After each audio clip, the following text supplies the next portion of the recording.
Nithyanandam. My name is Sri Nithya Ashutoshananda, and I am a brahmachari of the Nithyananda Sampradaya, the Nithyananda order.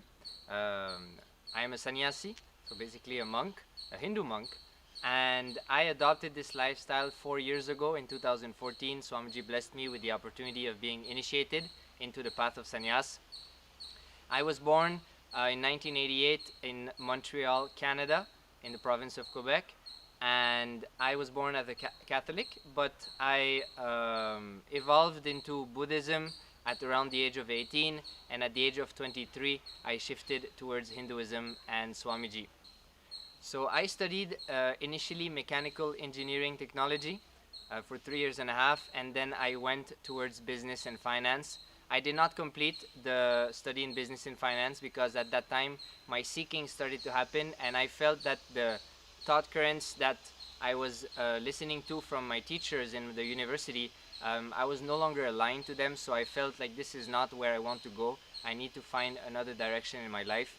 And at that time I discovered Buddhism through martial arts, and I started to learn about the teachings of Buddha, and that actually led me to go to Vietnam and teach. So for 2 years I did teach a basic level of English in Vietnam, and further my understanding of Buddhism and all that. And I also started to shift towards Hinduism. I started to learn about different masters like Osho, Ramana Maharshi, and Buddha, of course.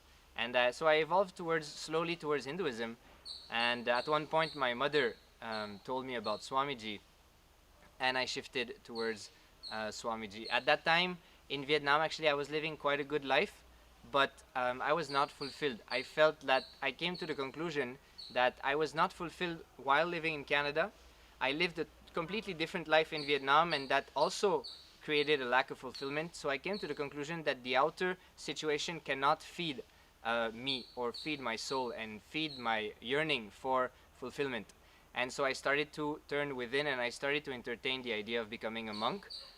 Because also, like I said, when I started to follow Buddhism, I was very inspired by Buddhist monks. So this inspiration kind of grew on me, and at that point I really felt I wanted to, I was thinking of living a secluded life and meditating.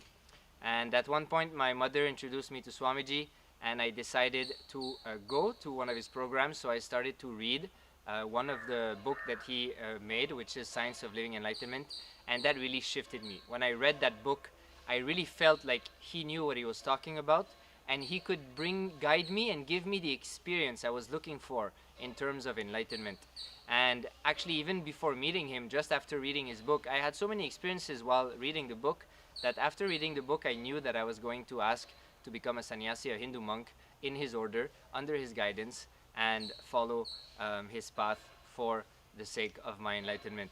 So that is basically how I connected to Swamiji. After doing the program, I came here to the Adinam, and very quickly I had the opportunity to take the initiation of Brahmacharya, the lifestyle of sannyas, Hindu monk, and I took it. Obviously I jumped because I felt like that's what I wanted anyways, and that really impacted me in a very strong way.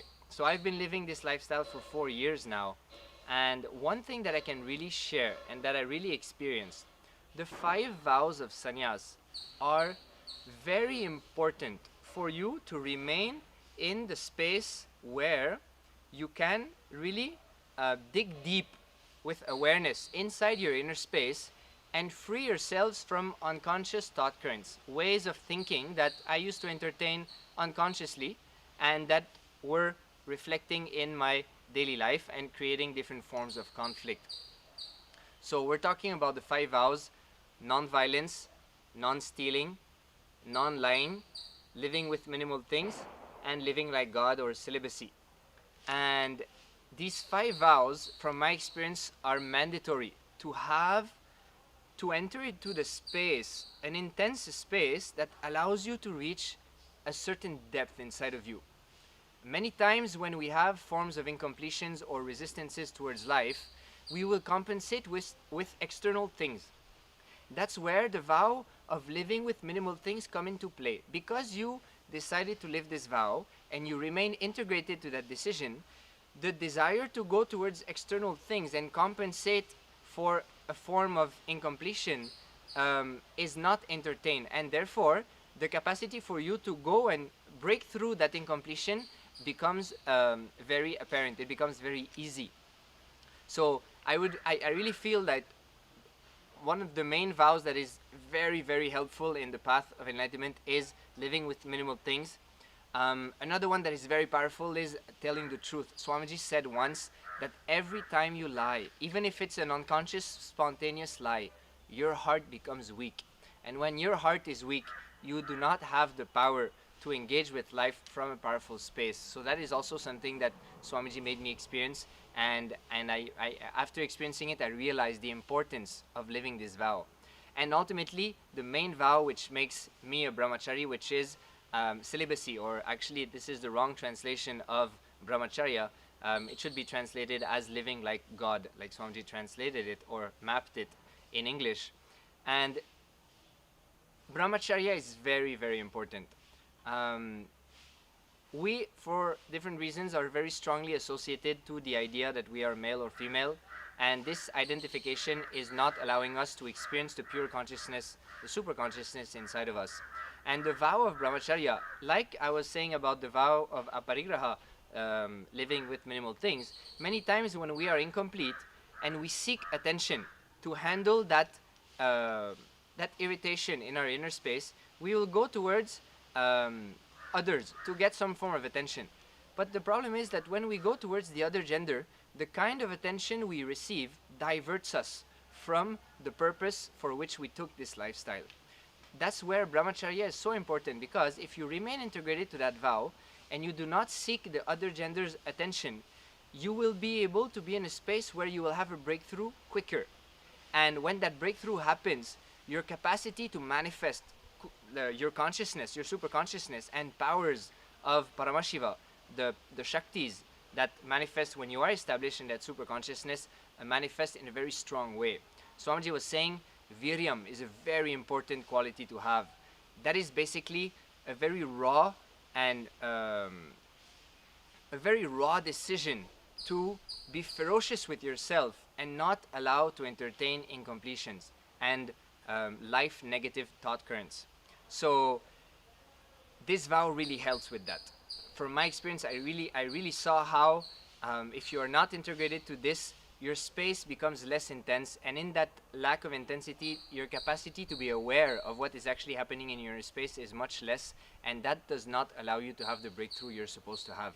Whereas if you live the vow of brahmacharya and you are integrated to it, it will give you a certain space where you will identify these incompletions quicker, and you'll be able to ferociously get rid of it and establish yourself into that oneness with Swamiji, with the universe, with cosmos, Paramashiva.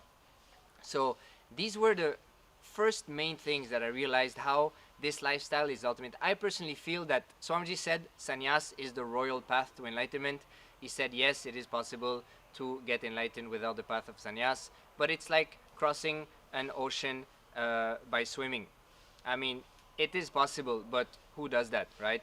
Sanyas is just basically flying across the ocean in a private jet, and that is why he says it's the royal path to enlightenment. So these vows, they are responsible for creating a space, a vatavarana, where you will be successful fast, and you will be able to experience this intimate romance, this oneness with Swamiji, with the cosmos, with Paramashiva, and that leads to that ultimate manifestation of enlightenment and radiating the state, space, powers, and being of Paramashiva.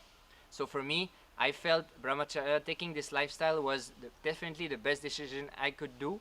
When I was in Vietnam, I already came to the conclusion that relationships will not fulfill me. And after living this lifestyle for 4 years, I am 100% convinced that this lifestyle is definitely the most auspicious ground, fertile ground for you to manifest the flowers of enlightenment, of super consciousness, and radiate and help to cause the reality of others and do the work that a monk is supposed to do, taking responsibility for society and raising others so that we can shift the consciousness of the universe, of the society, and ultimately the world, and give a breakthrough, super conscious breakthrough, like Swamiji says, to humanity, which is the purpose of this lifestyle and Swamiji's mission. So with this, I thank you all I'll see you guys soon. Nithyanandam.